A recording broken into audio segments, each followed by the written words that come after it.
schedule. If you're waiting. All right. There's some napkins. Thank you. And they're over there too. Good deal. Actually, the better way Great. of doing that would have been Fold it under. Yeah. Thank you. That cheese is pretty good. Temperature should be. I usually don't go in for cheese, but I was here, when you Oh, yeah. Friday, you were here, I was here yesterday too. It was hot- Yesterday was hot. This one is brutal. yeah, I kept look at both my emails. Yeah, I thought they said he was going to send that. Never leaves. Inventory, so. it didn't really Well, I'll start tell you getting what, terrible today till if like you want to about print 4 it, o'clock. Change your guy. He'll be able to get it on printing on this printer down here if you want to do that. Who will print it? Shane, Shane, where's Shane? right there. Where? Hey, Crewman. that's Shane. Okay, man. Shane's not here. Well, we'll try. He was able to do the ones today. My bad. Oh, Uh-oh. I talked to. Is there somebody else joining in the meeting here? Hey, hit the show from Fort Wayne. What plays you That's his airplane. I was gonna shut the mic off. But Yesterday was Greenwood. There we go. But anyway, well, the one yesterday I saw was one from Fort Wayne. He came down after. For a minute I thought it oh, was he ripping. showed up after the other pictures were here. Yeah, that one left. That one left. It was. Oh, okay. It wasn't here on Monday though. No. Bert, do you have anything you want Sunday me was the to one present with on the screen? Okay. not really, unless you want to play a video or something off my computer. Really? Oh, it's You still up not to running you right? entirely. Or it got Because this down. guy from Well, Fort we could just play He's just fired right up. the last safety briefing and he could just sit down and enjoy it. I'll mime to it. Yeah. So, whatever. So it's not cheap. Let's see. No. What else we That's got? way too much money for that. For me.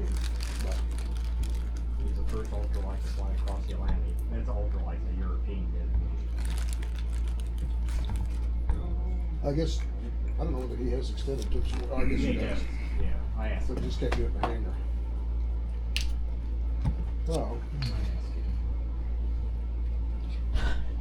it's actually, well, looks like it's Where are my well glasses? constructed. It's Bruce nice. is under. No, those are Rex's there. Right here and here. 172. Of course, they cost around How $800. can I bump this up? This is a shame. Does it go up? Got 2 more seats for this. It's got the ballistic parachute. You want to just use a different chair? That's, This one goes up. that's nice to have. Yeah, No, those I was don't. looking at the- Yeah, this one goes up. I I was got talking this to one. Bert, and he said a couple of them come apart there. One is flew into its own and lost control. 2 people Alright, there's the moat. lost its wings and killed it. Neither one of them hurt any injuries. Well, it was just instrument conditions. They lost control. It would, but if you're dead, you're dead. They I were think what dead. the thing about the Pipistrel is it has the bridle lines on top. Thanks for the pizza, Yeah, Mark. down here. So they're in Thank you case very much for the they don't pizza. look where the construction- So as long as it doesn't hit anything, but I think it still hits pretty far. You should have hit I'll fax it. Cheer. I'll fax it. There Fax was a it to cheer you. that went up when I got off the phone with you, and I said, hey, I let's don't bring a think it's pizza. been, or maybe one. I don't think he's maybe seriously. They told him I was gonna charge him $10 a piece. That's what they say. I didn't tell him that part yet. Okay, good. I've heard of one. Oh, maybe. rather surprising. I figure we charge them on the way out If you have an versus the way engine in. Jump off the chute, they won't pay you. Well, you know what you say about people who pump the chute. Oh, let's see. Your laptop is much cleaner now. Write it down, baby. Write it down. Yeah, you know, they're making these bottles so thin. Oh, yeah. That's what they thought But, in World War One. I'm sorry. Oh, no, I'm just- Well, first they did. Anyway, yeah, no harm. But they said what you do, they'll just jump out and keep throwing airplanes away. I think I'd be jump out and run What's away. that? Catch it on fire. Speaking of, did you see that hot air balloon? No. People in Brazil. Oh, yeah. It was like a 16-person basket or something like that. The whole thing caught fire. 16, somebody's lips. One with these lips. There was, I think, 13 of the people. It had 13. had 21 on it. So Okay, 13. yeah. That did not Was look- your second that hotel just room any not better look- than the Person first? keep jumping out. He got down. I'd rather do that. Yeah. He got down close enough to the ground. It's so rare everybody you could jump get and a pile room jump. that's, everything's And perfect. but people This did one has jump a and shower had curtain an extra lift. That does on not go to the ramp. floor, or go to the edge of It's the like that tub. elevator thing, you're supposed to jump just before So you hit it's, the ground. might as well That's just what be Bill open. Cosby said. Oh, You had so to I go jump down in. and ask for extra Above towels. the ground and jump up. You had to- Don't you tell had them to jump anything, as I far don't need them up as there far trying You have to. to jump just as fast I don't as want them it's in my falling. way. That dude. Yep, it'll be rough.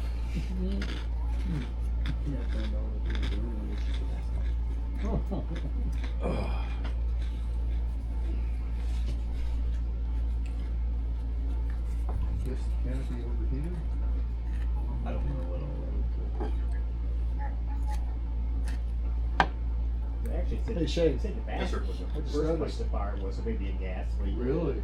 I mean, that's what. This report I camera up read. here pointed that way, you can see the east end. Yeah. Oh yeah. Yeah. And we need to put. I'd like to put all of the ones that are in windows facing outside, because then the motion activation will work, the infrared will work, And they don't get the glare on the. because they get blinded at night. Yeah. But that's a problem for. Oh, pizza. Wow. Hi, Harry. Hi, Harry. Hello, guys. How are you? Good. Oh, we're real good. In my new pizza. Ooh. Yeah. Hey, you want us to fax you a piece? Please, could you fly it out here for me? There's always a bonus to attending meetings in person. Yeah. How are the winds there today? Winds? How are the winds? Muffin? No? Yeah, not much at all. No, they're not strong enough, let's put it that way. Crosswind for sure. So I'm there today. And there's no huge crosswind.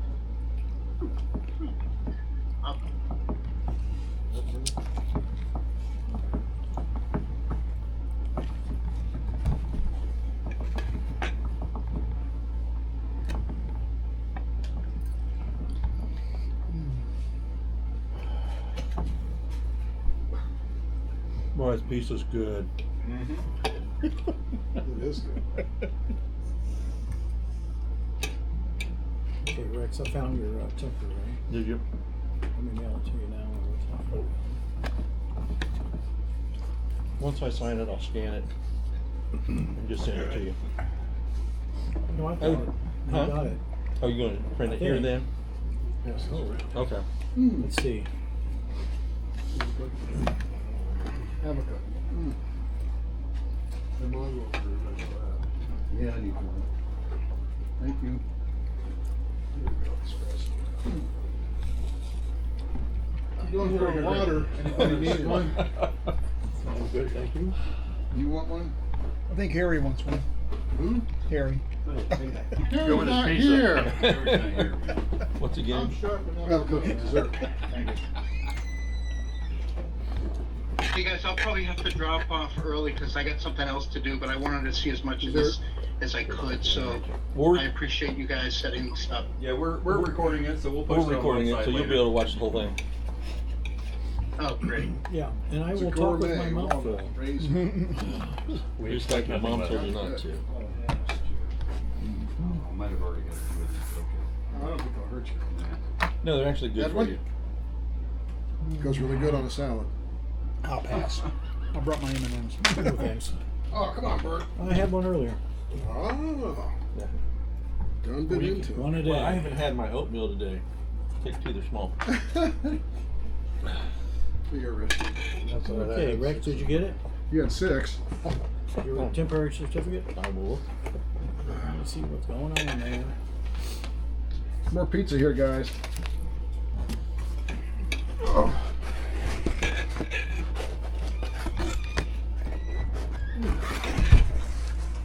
Big old Paul, buddy. Mmm. Yes, I got it.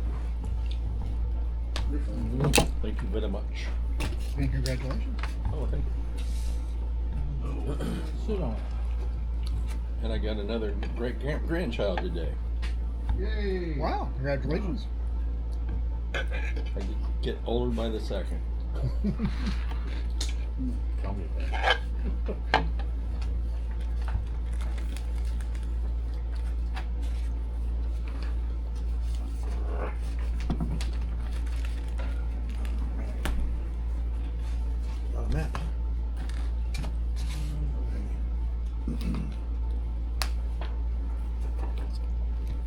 when the paperwork equals the empty weight of the glider, we can do the check. You are obviously early at that point. Okay.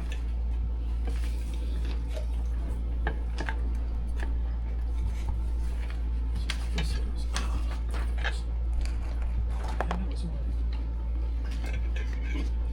It's showtime.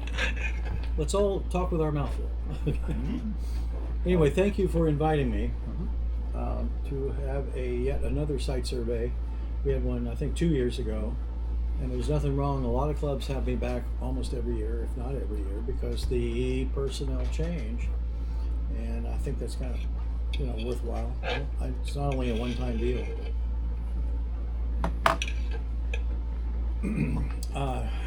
So I'm Burt, and I also want to thank the ground crew that helped us through these check rides, and all the entire club. But everybody who was out there bending over and shoving things around would be great. We appreciate it. We had a successful, 6 check rides? We had 5 and 1 discontinuance, and the discontinuance was Corey's airplane wouldn't start. I was sitting in it and it just wouldn't start, and it still won't start because we had to cancel the young lady. But I'm coming back. I'm going to Michigan. I got like 9 check rides up there to do in a week, and I'll try to be back here on July 6th. I have to drive down on the 5th and then get a room and be here on the 6th. So we'll finish up Corey and Candy Duncan. Both are pipistrel motor glider candidates, if they can get that particular motor glider running reliably. Is this his microphone? It's right in front of him. Yeah. Right. Yep. You should be fine. Are you guys hearing okay Should be good. online? David?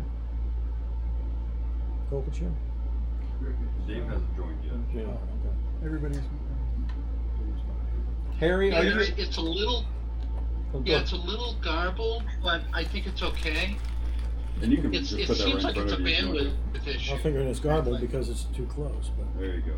what are you getting on here? It's usually the air conditioner that makes enough background noise. Oh, no, we're not gonna turn off the air No. conditioner. Okay, thanks for your patience. Okay, how many were here for the 2 years ago? 2 years ago? Okay. And if you haven't been, I'm Burt Compton. I'm a trustee of the Soaring Safety Foundation, the training and separate arm of the Soaring Society of America. I am not the SSA. I'm the Soaring Safety Foundation. It's made up of 5 trustees. I'm one of them, and for years. And we're separate because people donate money to us, and it was going to Hobbs for carbon paper or something. And now, so we came up with a separate organization back in 1984. Our chairman is Rich Carlson, and then we study accident trends that we get information from my travels mostly. I'm the only one that does them at this point, these site surveys. Remember, it's free and friendly, okay?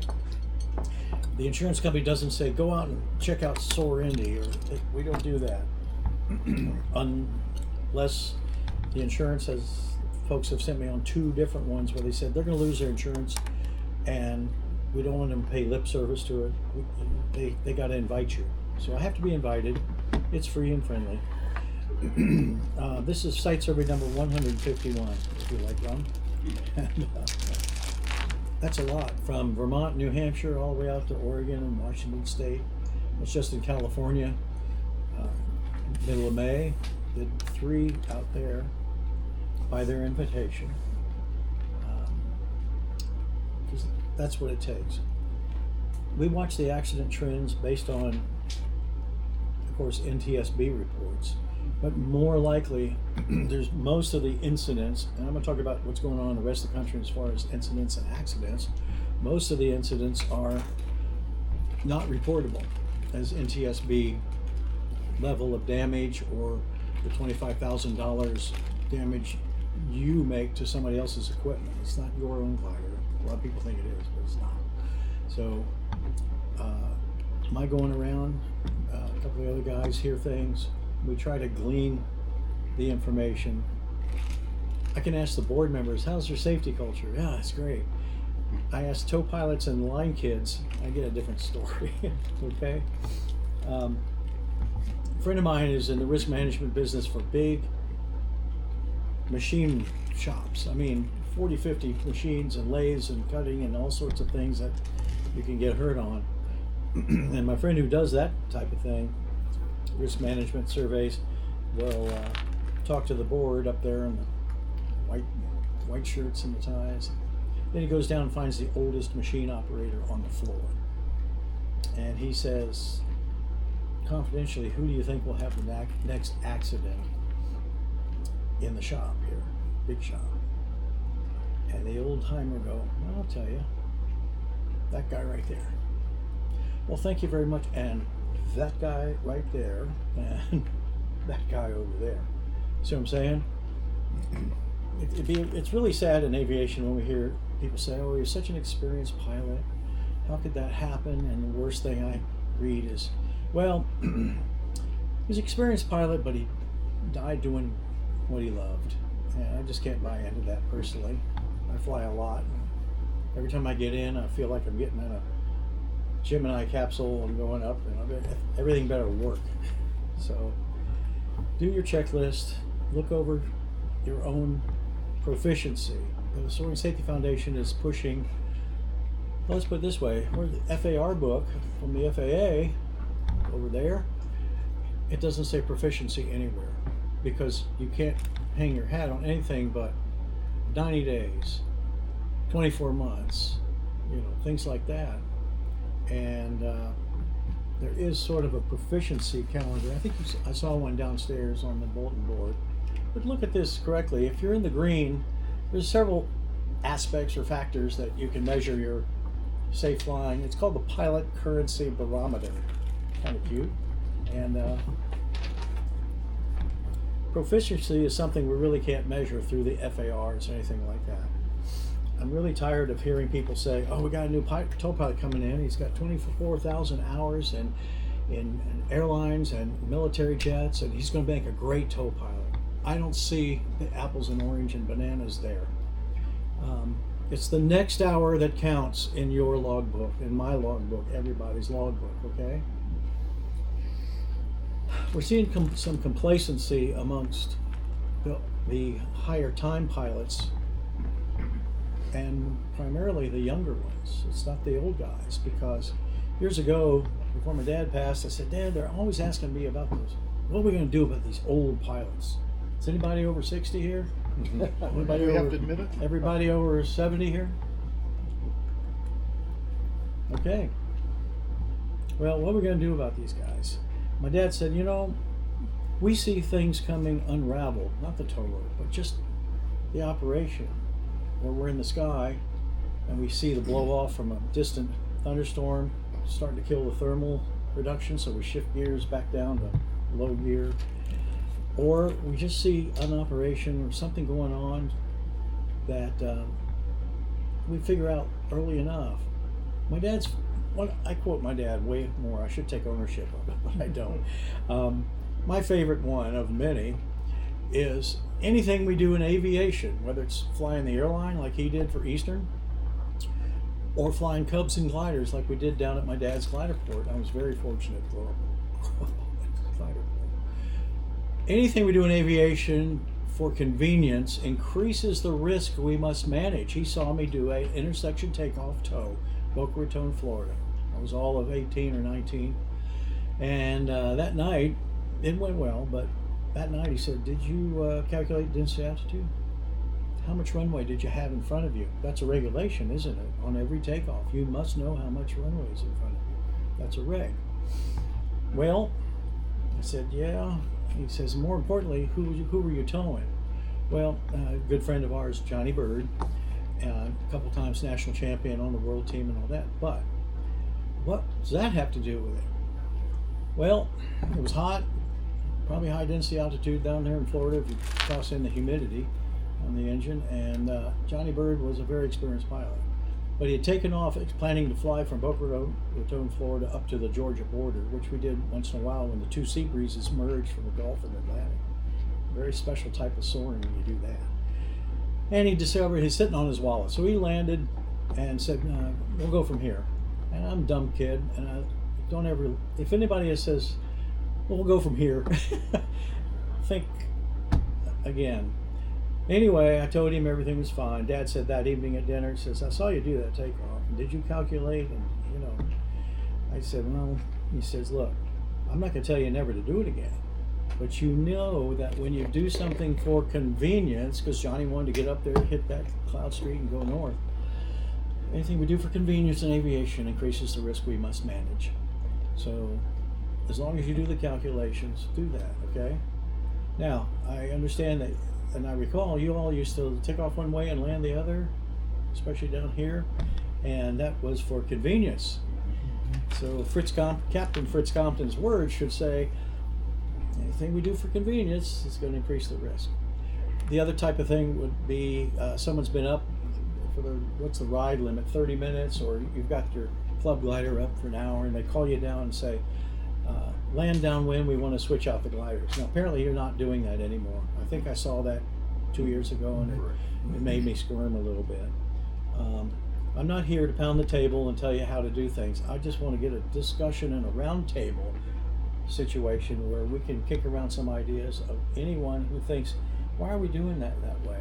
Maybe some of you have never flown at any other glider port. I've flown at 93 different glider ports around the world and 67 different types of gliders, and I grew up on a glider port with my dad where I have witnessed the funny and I've witnessed the tragic.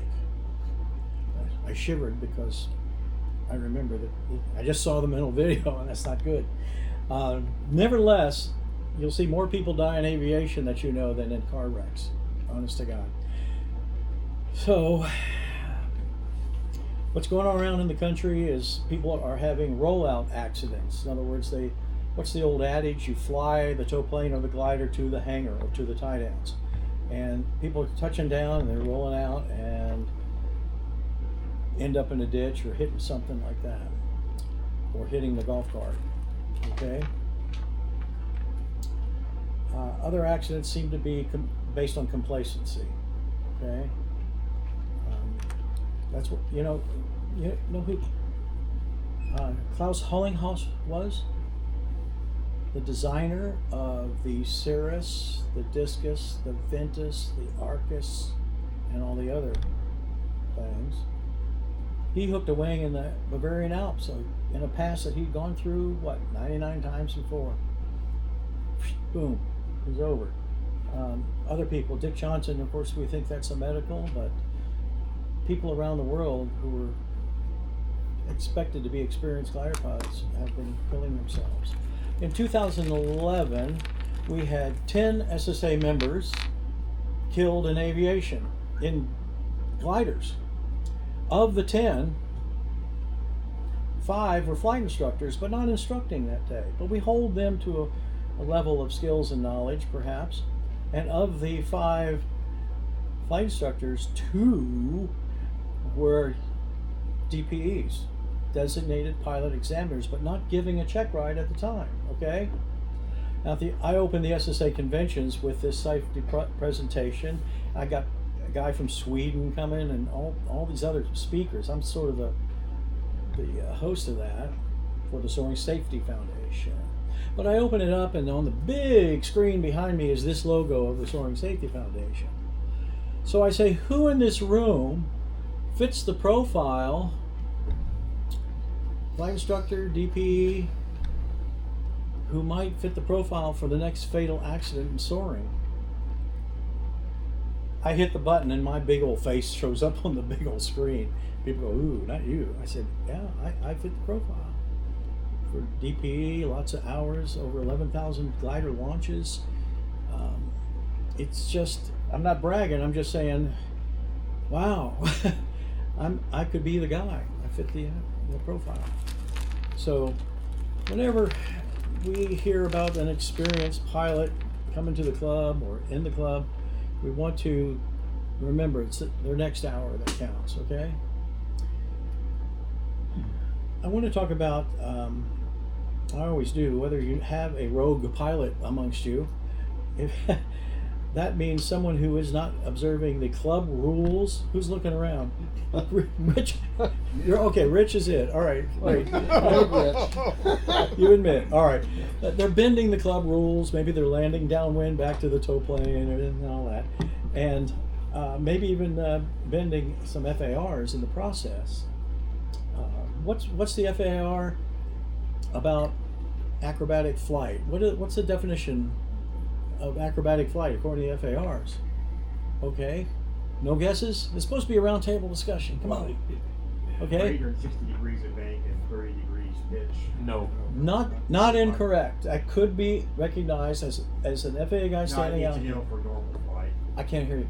Not necessary for normal flight. Right, Hard and to any say, abrupt but- change of attitude or airspeed, not necessary for normal flight. Imagine an FAA former airline guy standing out here and watching us fly. There's a lot of not necessary for normal flight. For instance, most clubs have forbidden their tow pilots from doing this immediately after the glider releases. And the reason is, in 1948, my father witnessed at Harris Hill a Stearman with 2 people in it and a Pratt Reed with 2 people in it. That's the old Navy wooden glider side by side. The Stearman, the glider released from the Stearman, and the Stearman went down like this and went through the Pratt Reed, killing 4 people. My dad said, standing there after the big chunks landed on historic Harris Hill glider port, it rained spruce for 10 minutes. In 1980, I ran the wing of my friend at the Hobbs U.S. National Championships. I'm sitting with his wife. He just launched. Now, some tow pilots, I guess, think that once we release, we immediately go up and away. Ask me how I know. We don't want to, right? Not always. Anyway, we hear on the radio, I'm hit, honey, I love you. Tow pilot says, I think I hit something. My friend makes a hole in the ground because the tow rope had chopped off his tail. This is from my friend didn't connect immediately, and this is another tow pilot diving down, supposedly to hurry up and make another tow. People are waiting. Are we flying the mail or defending the country here? We don't need to rush that tow plane down. It's hard on the tow plane too. Please be careful. I have been almost had myself chopped in half by a tow plane that didn't see me. Well, let's put it this way. I went up to him. I said, you know, you almost hit me. Oh, I saw you. Yeah, but it was the rope that came right across my canopy in front of me. It didn't hit me, but I tell you, when you're and midair is imminent, the 2 or 3 I've almost had, boy, you squeeze the stick so hard. Look, let's calm down and not rush to get the tow plane back on the ground. It's not healthy. I was at a site survey like this, sitting here, and the guy says, I'm a fighter pilot. I go, yeah? He says, understand that when the tow plane starts down, it's a vector of energy that if he happens to see another aircraft amongst the ground clutter, a couple 100,000 feet below him, that vector of energy is very hard to get around that object in the air below you. So, anytime what we teach at Marfa, based on 2 different mechanics telling me, why don't you have your tow pilot just remain in full power and go straight ahead with a slight curve, so the engine temperatures and pressures can stabilize, and then slowly pull back and start down and get away from the wherever the glider is. So please, my dad saw it and I saw it, and it's a frightening thing to see your friend without a tail in his ASW-20 going straight into the desert with his wife sitting next to me. So are they not doing that anymore at contest? They're trying to reel them in, because I know 2 different tow pilots who've gone to Hobbs in recent years. They need tow planes. They get up there, and there was one guy that would keep cutting everybody off because he got paid by the tow. They sent him home. Yeah, the contest rules or the sanction rules say you must launch the fleet in 60 minutes. The contest I went to with my dad years ago in the 60s and 70s, we did 80, 85 gliders at the contest. Now we have separate classes. Back then it was run what you brung, and it was like our Woodstock or Oshkosh in the glider world. One major national contest. Now there's about 8.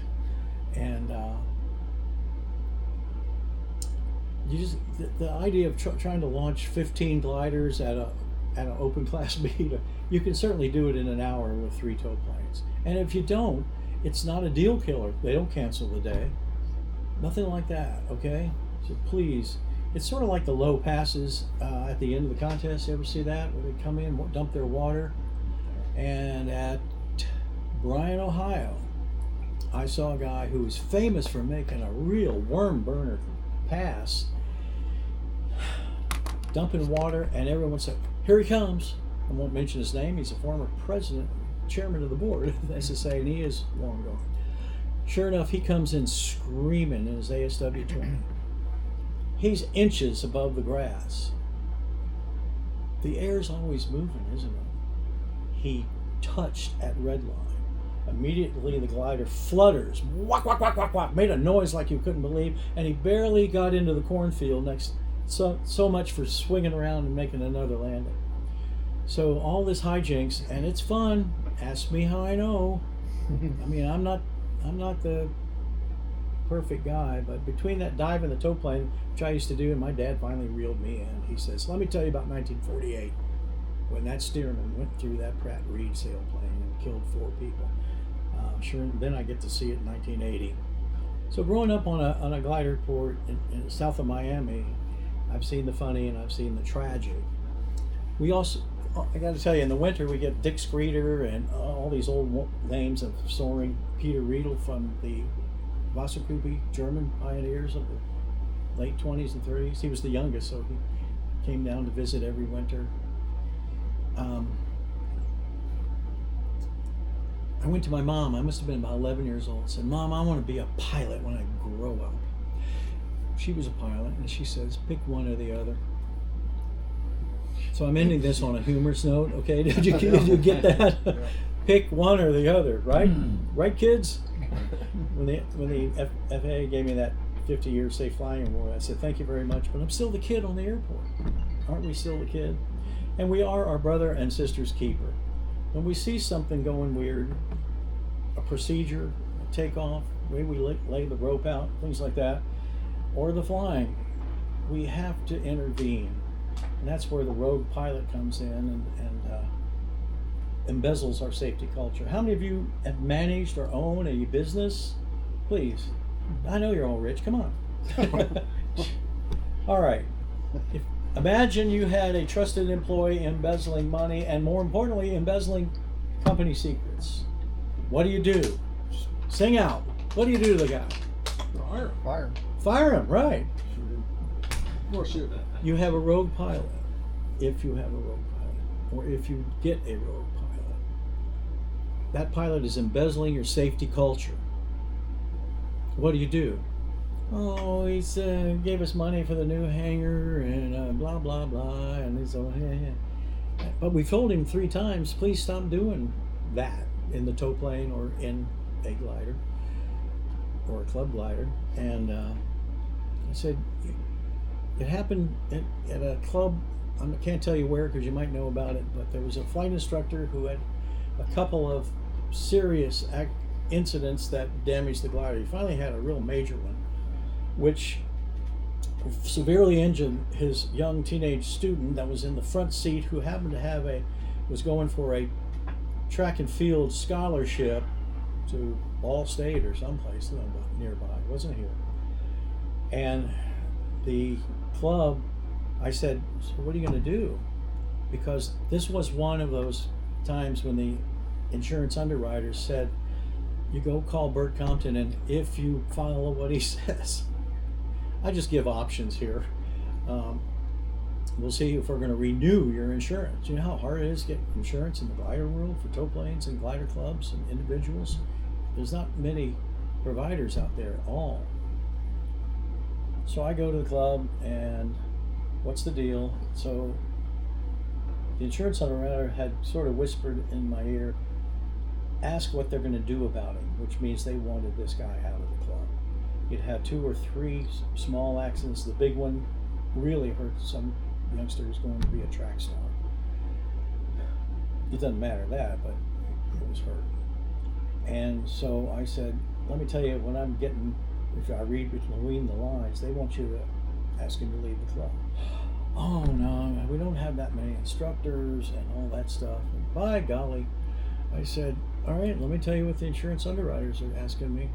What are you going to do about it? They didn't say you have to fire him. They didn't say you have to keep him. But read between the lines. And finally they agreed to keep him from flying any dual instruction, but he gave a great ground school, so okay, that's the situation. But he's only flying solo in his own glider. All this stuff happens. My dad used to say, always remember, if you say that'll never happen, always remember to never say always or never in aviation. It could happen to you, or you'll know somebody it happens to, or you'll read about it in Soaring magazine. They don't talk too much about it there. I have 20/20 vision, except in reading.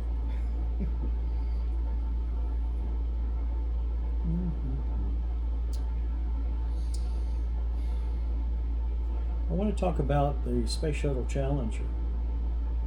How many times did they launch in less than ideal temperatures? Fire call said that one time, that Challenger launch, don't launch, it's too cold. The guys at the Cape said, no, it's okay. That is called the deviation from the standard. And just because Klaus Hollinghoff threw through that pass in the Bavarian Alps 99 times before, you just can't rely on, oh, I've done it before, it'll be fine. That's not the way we have to operate.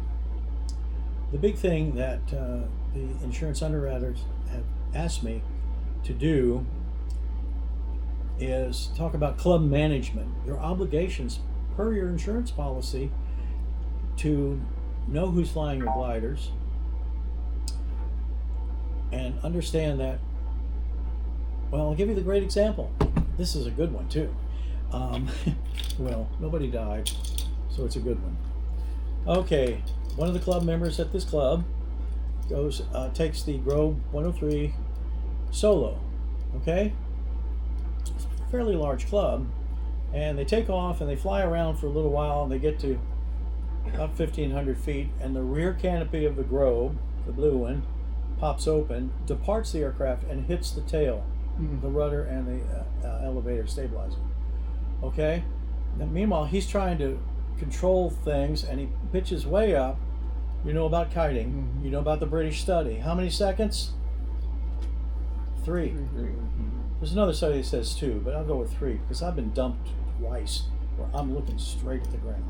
And I released first because when I wrote the book, the tow pilot manual, I put in there, the tow pilot has no obligation to save the glider. Anyway, he's kiting up and he pitches over hard.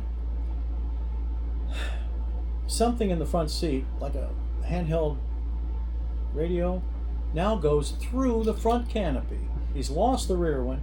Now he's got a damaged front canopy and a rudder and a tail plane that is not doing well. Finally, this starts into a, you can stall and spin at any attitude and speed, and this is a full power spin going down. And finally, they start down and the rope breaks, because when you pitch over and go negative in either the glider or the tow plane, you ever wake up in the middle of the night and your arm's asleep? You can't get to that release as quick as you think you can. Anyway, finally the rope breaks and this glider was able to land. Meanwhile, this guy's spinning down, and when he went negative here, it was a Cessna 150 with a 180 horsepower engine. I got one. It's a really wonderful tow plane. Lightweight, few aircraft and big engine and a climb prop. That's where the magic is. Anyway, he goes negative. There's a tow bar behind him. You know how Cessna 150 has that area behind the baggage space? Tow bar comes over the seat and bangs him in the head. So now, well, that's not the rest of the story. Some other device, I think it was like a plastic container, comes over and jams against the right seat rudder pedals. So now he can't come out of the spin, although most airplanes will spiral dive out of the spin. You know the difference. In a spin, you have no airspeed. In a spiral dive, it's going faster and faster. And finally, he recovers just above the trees. I talked to him personally, and I did say, "Do you think you exceeded B&E?" "Oh, yeah." And I'm about to do a check ride behind the same tow plane. I don't know. Anyway, it was checked out and supposedly okay. Meanwhile, the glider pilot lands, comes to a stop.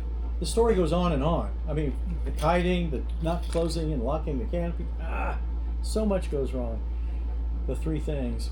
He lands and they get the glider secured, and they call our broker, which up until 30th this month was Pat Costello. I just went to his retirement party in Phoenix there, and he works for us. The brokers are our guys. When people say, "Oh, Costello's going to increase our premiums," no, it's the adjusters and the underwriters that increase your premiums.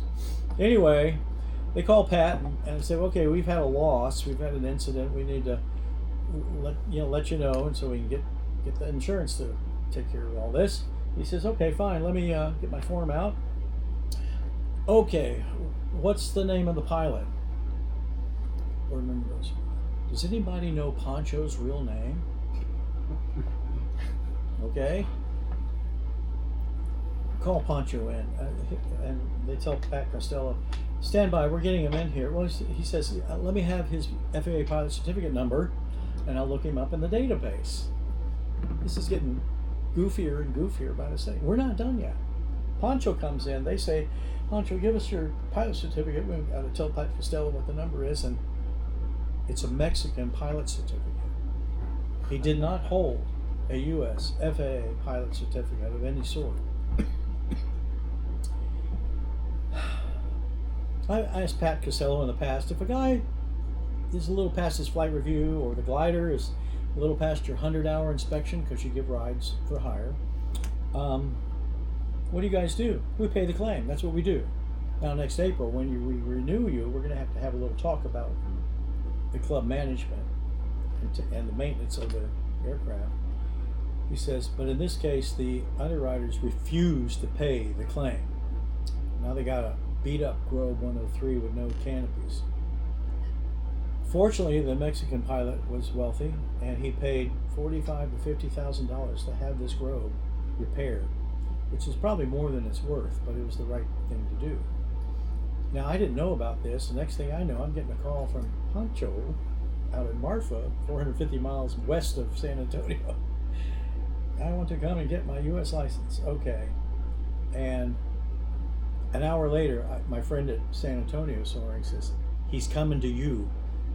So, I got to go to Sorendi. Get up here in the summer. So that's how these goofy things happen.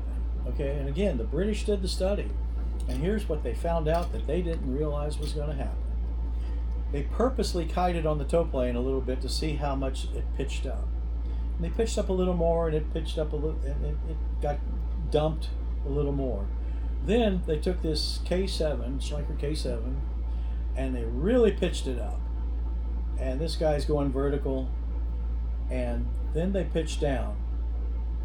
But the vector of the mass of the glider kept going up, exacerbating the pitch down of the tow plane. Follow what I'm saying? This you can, let's get back down. This you can get back down. You really pitch up because you're fiddling with a camera. You go up there and you pitch down, but the glider keeps going up just for another 2 seconds, but enough to put this guy vertical. You have that illustration around here somewhere of that, the tow plane upset. Another one in Virginia, instructor in back, he's fiddling with a GoPro right after the student is flying and taking off, and about 200 feet or so. Oh, I don't think the GoPro's working. Crap in the cockpit, right? In the GoPro, you could see the tow plane diving down and killing the tow pilot, because the instructor thought getting a GoPro film was more important than making sure the glider pilot student was doing the right thing. I mean, this is how we fly, and the instructors, when we're not touching the controls, but we're right there. And I tell you, the times I've had to release, I was doing a check ride and we did the air brake method of getting the slack out, and I had the tow plane give the rudder waggle signal. That means, and the way I like to illustrate it is, something is wrong with your air. Get your air brakes closed or spoilers closed. Bang, bang, bang. Because a lot of, I'd say 80% of the people who I ask, what's this mean? Release immediately, because they don't practice it during the flight review or the spring checkouts. Anyway, he'd gone, we just did the air brake recovery. He was back in, and he gets that signal. This is get off. This is close your air brakes. Well, he interpreted this to be rock the wings, and his hand grabs the air brake handle instead of the release and pulls it back. And I'm, wow, this is new. So, and as an instructor examiner, you'll see all sorts of ways they try to hurt you. Anyway, we're still connected. He pulls the air brakes and turns right, thinking he had just pulled the release. Now our tow plane's like this. We're the parachute on the tow plane, and it must have been a second where I went from this far from the yellow ball in the K-21 and pulling it, and you pull it twice because the tossed manual, your hook, says pull twice to make sure you got the right thing. Boy, now that was the end of that check ride, and very exciting. And my tow pilot was annoyed, to say the least. What the hell you do to me? I can handle when you box the wake and slack rope recoveries, and well, it's a 182. It's like a locomotive when you're flying that tow plane. But we really upset him, and we put him in, and he had. So we both released the rope. It's somewhere wrapped around a cow, a mile from Marfa Airport. So all sorts of weird stuff can happen, all right? Whether it's a rogue pilot or just a mistake, we got to be prepared for the mistakes. What are the chances on your next takeoff of the engine having a partial power failure, which is more insidious than just quitting, right? Because you're sitting there going, am I on both mags? Am I, the tow pilot's working hard to make this thing get back up to RPM. And anyway, what are the chances of that happening? What are the chances of the rope break happening on your next tow? 50-50. 1 in 1,000? Who said 50-50? What lousy statistics is that? But that's the damn truth. And that's how any airline pilots here, I can paraphrase if you don't mind. You're fixing to take off and you say, flight attendants, take your seats. Folks, we're going to be in Houston in no time. Just everybody sit back, relax. It's beautiful weather all the way along. And then he hangs up the PA mic that goes to the cabin. Except the push to talk stinks. On. Yeah, there you go. Oh, it's happened? Okay. And what do the passengers in the back, I'm on board with them, but what do the passengers back here? Okay, first officer, when we get to this speed, we're gonna, things aren't going well, we're gonna jump on the brakes and the reverses. If we get to this speed, we'll see if she'll fly on one engine like Boeing said it would, okay? People are screaming when they hear this. I'm in the back. Good job up there. Same thing with your military carrier launches. I've had a number of friends who've launched off carriers and had engine failures. They go into the Gulf of Tonkin, and they survived. They ejected one. The nose gear was in the water when he left the Crusader, and then there's a big ball of flame because he's carrying ordnance. They gigged him for a late ejection. I mean, it's milliseconds, pal. So you don't have to be. People say, well, you don't have to be paranoid all the time. And I said, no, it's not paranoid. It's prepared. It's prepared for the 50-50. What might happen on every takeoff, okay? We've got a short runway here. It's got a hill in the middle. Every takeoff is exciting in my mind. I'm fortunate to operate off a 5,300 and a 6,300 paved runways in Marfa, Texas, which makes sense because our field elevation is 5,000. But wait. Our density altitude on a good soaring day might be closer to 8,000 on takeoff. And that's when people are You know, they're trying to pull it off the ground. Pull it off the ground. It ain't gonna happen. You know. So I got so many stories to tell you all. I don't want to keep you too late. Let me go through my list and see if I got any more important ones. Okay. Now let's look at what I saw here today, or yesterday, and the day before. I'm gonna have to start with a story again, but I see the tow plane coming out in front of the glider with people around the glider, and they're picking up the rope, and the tow plane is sitting there facing down the runway and idle. All right. There have been a number of times when the tow plane inadvertently moved and knocked people over. Or in my case, 11 years old, my dad's glider port, it's all grass there, south of Miami, Florida. I got the Schweitzer ring through my fingers. Ooh. Yeah. Ooh. And I'm fixing to hook up a little 126. In the Super Cub is a well-known pilot in soaring, but he happened to be towing that day. Doesn't have a mirror on the Super Cub.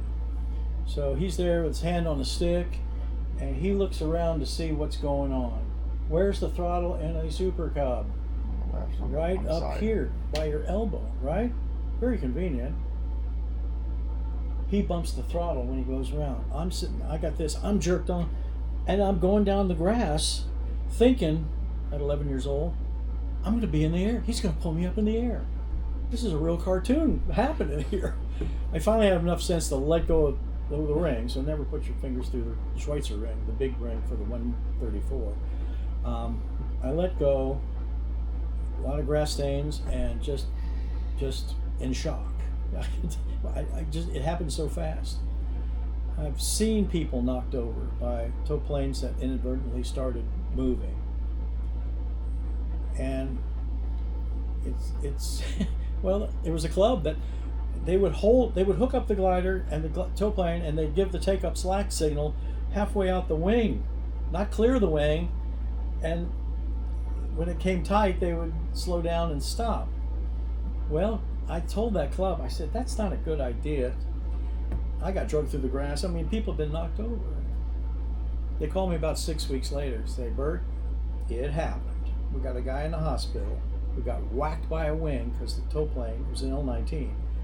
Started moving. Nobody should be in front of the glider. Nobody should be in front of the wingtips. No golf carts, no other gliders. At takeoff, it's got to be sterile, because anything we do for convenience in aviation increases the risk we must manage, whether you're flying airline or flying Cubs and gliders. Similar situation, a glider landed, instructor and student in 233. Pretty narrow situation. They pushed it off a little bit, nosed it over towards some trees there. The tow pilot says to the glider pilot, you ready to go? Glider pilot says, yeah, you think we can make it? All right. They start going. Glider is in the air, tow plane is just leaving the ground. Row of trees on the left, a glider sitting on the left. They're going this way, and the glider's over there where Rex is. And the glider gets off the ground, but let's throw in the big problem. Right crosswind? It's very narrow. What'd you say? A right crosswind? That's right. You know about this accident? Okay. I can just That's see it exactly coming. right. Now, I remember flying a Cub when I was a kid trying to build time, and I came in, Dad, there's always a crosswind. He says, show me the day when you don't have a crosswind and the wind's on your nose. You always got a little bit of crosswind, at least a little variable. Well, anyway, the wing of the glider clipped the tail of the 233. The student and the instructor are sitting there talking and ducking. They could have killed both of them. The glider's going 60 by now. And just another damn close call that you never read about, because soaring doesn't like to put too many accident reports in. And we as pilots, we are morbidly fascinated by accident reports, whether it's the airline or us flying gliders, because you put yourself in that seat, don't you? And you read about it and you say, okay, what could this pilot have done a minute or two or three before to prevent this from happening? Too many times someone will say, think we should go? And yeah, I can go. Especially arrow tows out of other fields. I got a whole story about that. But nevertheless, let's go back to the tow plane. Landing with the rope is convenient. It sure puts a lot of wear on the rope, even in the grass. But coming back on the runway with the rope, not too many people do it on an asphalt. Grass runway, you can probably pull it off. But it sure eats into that rope. So I'm suggesting that you drop the rope. Or if your tow plane wants to taxi back and cross the runway, stop, go out there, and let's walk the rope every launch. Right? We do a pre-flight every launch. Airlines, gliders, let's pre-flight that rope. Or drop it in the grass and have 2 or 3 ropes at the ready, already by the glider, so all you gotta do is hook up the tow plane. Okay? Go ahead. Are you suggesting dropping the tow rope after landing, rather than, or dropping it airborne? Dropping in the grass after you're sure it clears the road. And the way I teach tow pilots is when you get to 200 feet above the ground, power up and fly level. So you know it's not descending and going to hurt somebody on that road. And drop it, and then have 2 or 3 tow ropes available to go. I'm just making a suggestion. Yeah, we did Let me that. tell you about Vermont. They had a road very similar to yours. I'm standing down there, and the tow pilot was consistently dragging across the road. Just like this. But I kept saying, you need to tell the tow pilot, you got to 200 feet, level off, put a little power in, then come in. I was there. I'm not that close to the road, but I'm looking at the road, and here's a young lady who's out bicycling. And she's standing right, and she's looking at the glider operation, doesn't realize the tow plane's coming in over her with the rope. I witnessed this. The rope snatched the bicycle out of her hands, but didn't touch her. We're talking game of inches here. Holy cow. All these things that an old timer like my dad or any old timer can say, this could happen. I'm seeing things unravel here. And it's a short strip, and there was excuses made by the club that it's a short strip and he has to come in low, and we always drag it across the rope, but we watch for cars. But the lady with the bike, it was a nice bike too, and she was all about biking. I couldn't believe it. The bike goes flying, hooked to the tow rope. And I turned to the club and says, when's the penny going to drop here? When's the bulb going to come on? I already predicted this is going to happen. Speaking of predictions, my dad and I were at Adrian, Michigan in 1974 at the national contest. Dad made the course, did good time. He always did pretty good in that open Cirrus, which I still have, that same glider. Doggone it. Another guy, back then you could do a second time around the task. Okay, he's coming back trying to get a better time around the 200-mile task. He comes back and there's a thunderstorm out west, just like this, same orientation, got grass over here. And Dad, we already had the glider in the trailer. We hear on the radio to his crew, the guy coming in almost downwind, says to his crew, get the trailer open, I'm going to roll to the trailer. This is very convenient when a squall line is approaching the airport. That's west of the airport. Now that morning, they were taken off to the west, so he's assuming the wind is the same. What happens in an outflow of a thunderstorm and a squall line coming in? Well, just about the time he turned base, we felt on our cheeks the outflow come in. Wasn't that strong, but it was enough. All right, open the trailer, I'm going to roll to the trailer. My dad said, in his clairvoyant way, I've seen so much in his lifetime of flying, watch this. The pilot landed with a tailwind, rolled in the grass to his trailer, got the fuselage in the trailer. He's in the top 5 of an 80 pilot contest back then. That's how much we would get, because there's only one contest a year. No classes. You run what you brung, any glider. And big divots in the wing. you know, and how'd you know that was going to happen? He's, think about it. He wants to do something for convenience. We've got a storm coming in. Okay, that's smart. But purposely rolled. How good are our glider brakes? We got one little wheel with a little motorcycle brake in it. Okay, by the way, tossed as a booster thing you can put in certain gliders. And let me tell you, it really works in the Shimp Earth gliders, which is a bicycle squeeze. But God, I don't know how he knew that was going to happen. Now I'm in that situation. I'm sitting out here watching the tow rope get drugged. I see people hooking up while the tow plane is idling. And I know it's only idling, but time between overhaul. The tack is moving slowly, but if you do that enough, you could maybe put another half hour on that tack towards overhaul of the mags at 500 hours. You know, the mag, they have to be overhauled at 500 hours. Anybody recall that? You glider guys don't care. Just get me up there. There's the oil change, the filter changes, all that stuff. Yeah, you've got bugs here, so your filters get messed up. And Marfa, because they're kind of dusty. Of course, I traded rust in Florida for the dust of Marfa, Texas, and I'd rather have the darn dust. Corrosion is just so hard to keep up with in Florida, near the ocean. So, putting time on the engine for no darn good reason. Oh, it's an air-cooled engine, by the way, and you're not moving through the air. So consider shutting down on the side, waiting till everything's hooked up, hook up the glider first, and then hook up the tow plane. And that's less wear on the rope, and no one's behind. Everyone clears out. Okay? Any questions? Let's talk about what you would like to know more about. Yes, sir. So I was just thinking about this. It makes sense, but let's say you've got a glider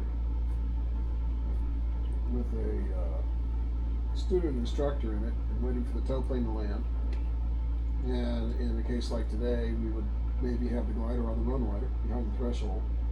Tow plane would land in the grass, as you saw, turn around, back taxi on the north side, cross the runway. Well, if he drops the rope, then where's he going to land?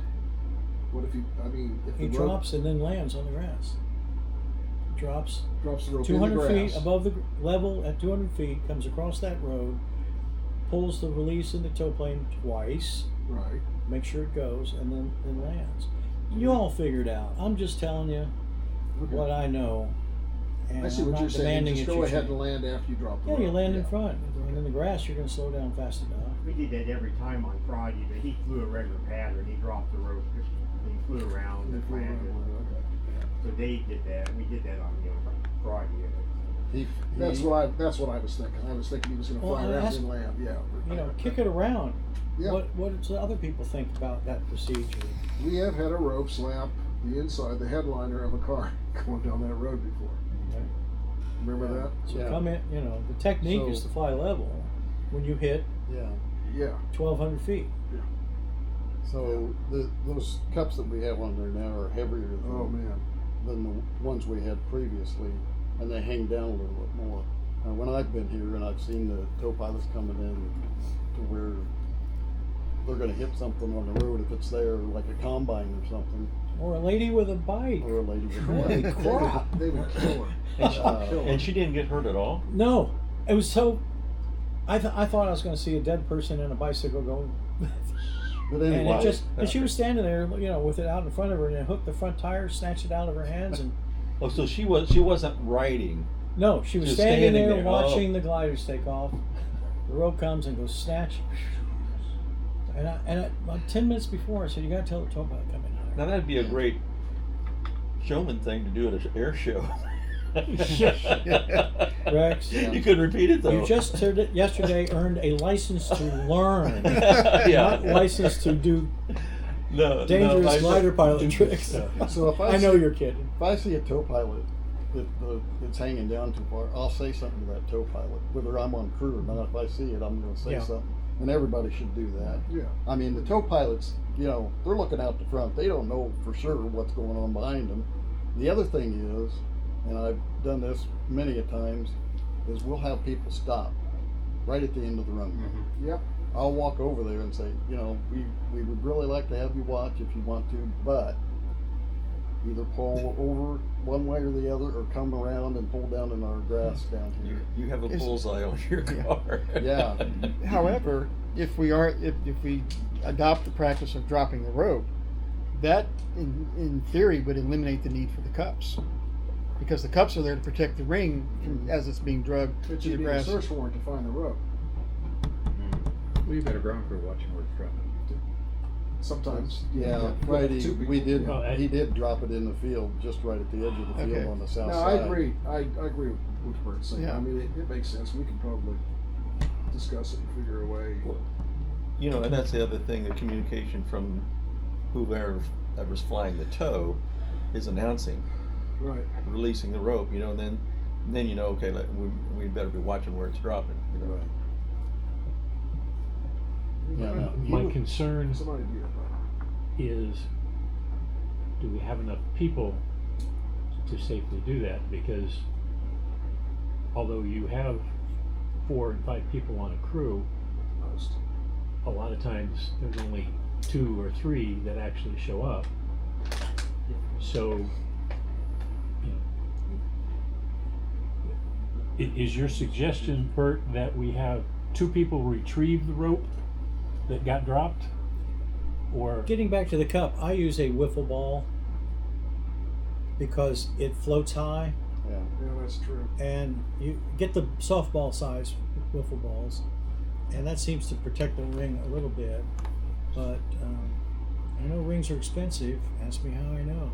well, I normally have, if I have more than 2 gliders, I get the second rope out. So that's what he's See, saying. when we were- If you we were string 2 ropes out. Yeah, we were talking about this, yet instead of having crew 1 and 2, we have a weekend where we use rope 1 and 2 for the whole weekend. Yes. So you got your second rope ready to go. So those guys can go retrieve the rope after the launch And you've got or another, before. while the tail plane's in the air, Yeah. you could go out and retrieve the rope that Yes. just got dropped. Yes. And use the other rope. And to stage it so it's ready. Yeah, we can, that's something we can try. The rope would usually drop, so we just sort of had to move it horizontally. May not be as big of an issue as you think, you know. It'd take long. Having a shorthand crew only affects the time factor. Yeah. And those extra couple minutes is in exchange for more safety. That's why we gave up recovering against the takeoff, because we figured we could spare 5 minutes. What's 5 minutes? So, yeah. Or is it tow pilot fears even miss the air? Well, yeah, I that doesn't concern me. But Make that part of your checklist, landing checklist. Yeah, we can talk. We can talk. I mean, okay, I'm not a tow pilot, but is that being the length of our runway in the grass, is that feasible to drop it at the end of the runway and still be able to land, or do you need to make another turn? It's 200 feet. So Dave, on Friday, Dave was dropping it, and then he was circling back around to land. so dropping on the south side, landing on the north side, or paved He runway? dropped on the north side because he about hit the Yeah. new windsock I put He- with the rope. Most of the Another time, concern about doing that when we're landing, He was operating dropping to on the the west. south side, that landing was on his north. Well, he said when he dropped the rope, he thought he was going to hit. He must have tried and done it he one came time. close. When he Yeah. dropped it on the north side, he came close to the. Yeah. Yes. Okay. Well, I think it's something that under the operations side that, you know, tow pilots, I mean, we can talk about this. If we figure a way to make it feasible, we can try it. I mean, if it increases the safety of coming over the road, I'm all for it if we can work it out. I mean, How do it the is other our clubs- policy to come over the road at 200 feet. Just so we're not going to hit the pickup truck that got hit the one time. With these new cups, you need to be at 250 at least. What do other clubs do, Bert? I mean, how many clubs do that? Most, or some, or not enough, or? before we go there, this is my magic moment. My job is done here. You guys kicked around this tough, what do we do options, and this is what I wait for. When we got 8, 9 of the 11 people here kicking around ideas, It could remain the same, it could be changed, but it's at least the seed of, let's figure out how we don't hurt anybody on the That'll road. be $400. Huh? I said that'll be $400 for that moment of joy for you. Well, I'm serious. That's No, what I strive for, because I kept my mouth shut while you guys bounced it around. I don't care what the topic is, but the point that you guys are starting to, let's stand back and see what we're really doing here. And that's my magic moment. So, I like the wiffle ball idea, and that the other clubs, if they're operating on asphalt, they always drop the road, because you just can't have that much abrasion. Yeah, Okay? land on it, yeah. And also, a climber mentioned to me a couple years ago, there's also internal abrasion in the strands from dirt. Dirt's wearing in there. You're gonna go out and wash your rope and separate it and hose it down, and I don't know, but those ropes. We only do that about every other month. Every other month, okay. Saturday night showers, Yeah. okay. I was doing a check ride in California just a month ago, and I did not like their rope. And I said, "Could you have another rope?" And he said, "Well, we think we do." You mind going and getting it? I don't need a rope break on a check ride, and I've had now 2 rope breaks on a check ride while aloft, not during the initial inertia thing. And this one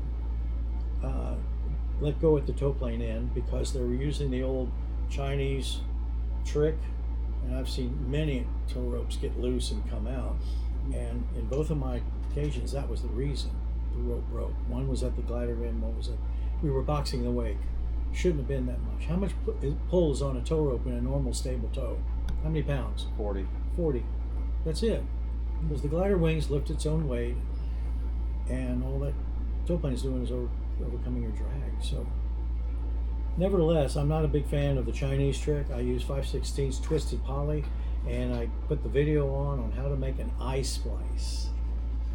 You know what that is? It looks like something a boater would do that they put over when they sail up to the thing and put that over the post. He's our tow rope guru. So. Way to go, Rich.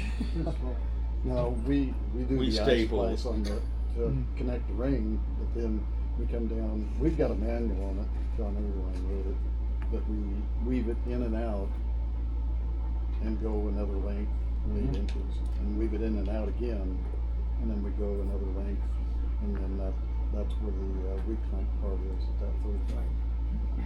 Yeah. And I mean, I've never had, in all the times I've done it, I've never had one pull apart. Yeah. Right. Well, you've never owned up to it. That's right. And I'm not going to. Yeah. Admit nothing. Well, someone's got to do it. Somebody. But you've got a video on that too. Me? Yeah. Did you? You know, said- I meant the eye splice is not easy to do, and you gotta bring it back around, and then you start weaving. And if you miss a weave, all the after each 3 of the strands weave, they should all come out at the same level. Oops, we got one that's a strand down, a gap down. So I watched the video first, and then a buddy of mine put on the Spirit of St. Louis, but with Jimmy Stewart, and we make ropes because that's what we do. And your fingers kind of wear out a little bit, but an eye splice works really well. Have you ever repaired a guitar cable and forgotten to put the cap on? No? Well, Oh. there's been times when we yeah. start splicing the eye splice and, wait a minute, we're supposed to have a ring. Oh. You got to do it while the ring is there too. So, No, I've done That's that. the I've cut done that I that too many forgot. times. I have done that. Huh, with the guitar cable, yeah. You know, okay, great, me too. Yeah, it's like So- okay, get the soldering iron back out. Okay. One other thing I wanted to talk about is you can ground loop a glider with weeds the size that you have on the edges. And they grow on the edges because the runoff, that's where it goes. Why don't you make 3 or 4 passes on the edges of the runway and knock those weeds down that could grab a wingtip, because almost every landing and or launch you got a wingtip in those weeds. Okay, and enough crosswind, strong enough, or a gust that comes through, the feeding of a thermal perhaps, that's when you're going to do a half ground loop around it.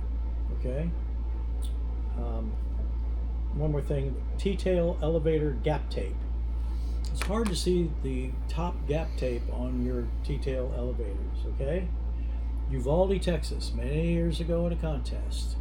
On top of the T-tail, it peeled up and created a spoiler across the entire span of the stabilizer in front of the elevator. Pilot had to bail out. Dick Johnson, you know, the famous aerodynamicist and 15 times national champion, friendly guy, super guy, he started taking it off. He wasn't racing anymore. He says, I don't need this. And in the Texas heat, hot and cold and sun, and you can't see it on a lot of gliders, make sure that gap seal on top is truly secure. Maybe back it up with another piece of tape or something on the leading edge. Y'all following me? Oh yeah. Oh yeah. Okay, good. Make sure the top of that is good. Again, the video of a straw. I don't know. That's an hour of me talking without my mouth full. Thanks for the pizza.